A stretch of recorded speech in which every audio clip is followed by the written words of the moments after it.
Want to change the ringtone sound for calls in Facebook Messenger? In this quick tutorial, I'll show you exactly how to change the Messenger call ringtone on your phone step by step. First, open the Facebook Messenger app. Now tap the three-line menu in the bottom right corner of the screen.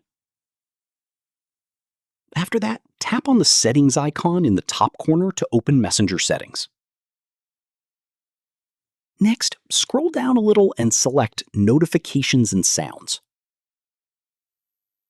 Here, look for the ringtone option and tap on it.